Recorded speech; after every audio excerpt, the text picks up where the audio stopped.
As a lifelong Vikings fan who's weathered more heartbreaking seasons than I care to count, from the 1998 NFC Championship agony to the endless Kirk Cousins debates, news like this hits hard. JJ McCarthy, our young gunslinger and the number 10 overall pick from the 2024 draft, was supposed to be the fresh start we all dreamed of after his rookie year sidelined by a knee injury.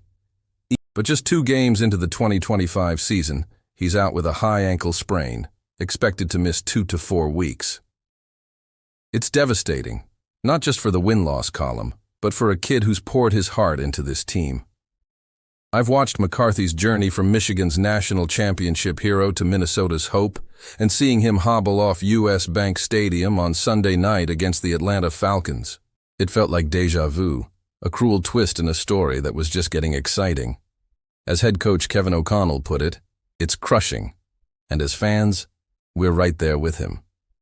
The injury happened late in the third quarter of the Vikings' 22-6 loss to the Falcons on September 14, 2025, during a gritty scramble on 2nd and 20.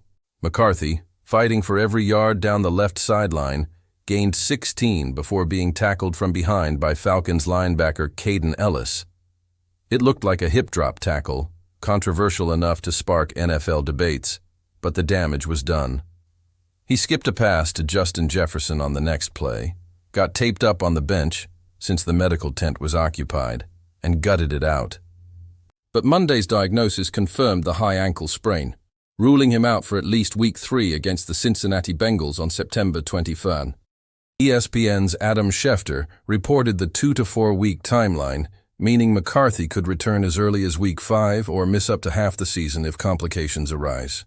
Through 2 starts, he'd shown flashes: 24 of 41 for 301 yards, 2 TDs, 3 INTs, and a rushing score in the Week 1 comeback win over the Bears. But his QBR of 20.4, second worst in the league, and 9 sacks highlight the growing pains of a 22-year-old adjusting to NFL defenses. O'Connell emphasized it's not performance-related, just bad luck and a long journey for the young QB. Enter Carson Wentz, the 32-year-old veteran backup who's bounced around the league like a Vikings playoff dream.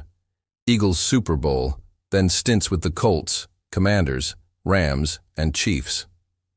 Wentz, who sat behind Patrick Mahomes last year, steps in as starter for Week 3. It's a homecoming of sorts, Minnesota's own, from Century College, and fans are buzzing with cautious optimism. No one has been more born to play QB for the Minnesota Vikings than Carson Wentz, tweeted golf broadcaster Jeff Eisenband, capturing the sentiment. Wentz brings experience, over 10,000 career yards, and that gunslinger arm, but his turnover history, 88 INTs, raises eyebrows. The Vikings' depth chart includes third-stringer Max Brosmer, an undrafted Gopher standout, and Jaron Hall, traded from Philly. But Wentz is the clear choice. O'Connell's system, which propelled Sam Darnold to a 14-3 record in 2024, could suit him, especially with weapons like Jefferson, Jordan Addison, and a stout defense that held Atlanta to 6 points despite the offense's woes. The broader picture for the 1-1 Vikings is murky. They're also without RB Aaron Jones, hamstring, and monitoring other injuries, compounding the "when it rains, it pours" cliché. Social media erupted post-game. X posts lamented the primetime scheduling. Fire the people who picked Vikings-Falcons for SNF.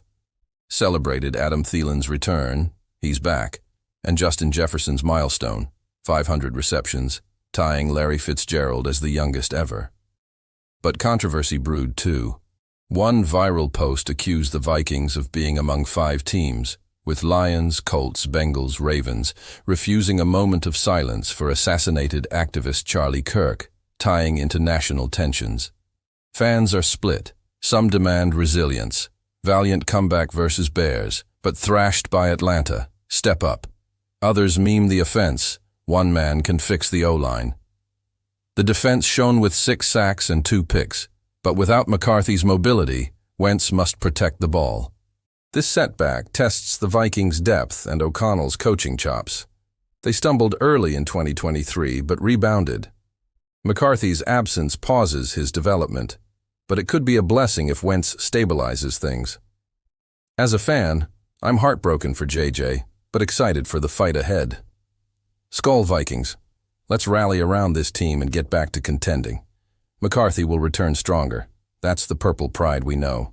Thanks for the Vikings' loyalty. Subscribe for more NFL updates, injury trackers, and Skol breakdowns. Let's support JJ's recovery and cheer on the team. Hit subscribe.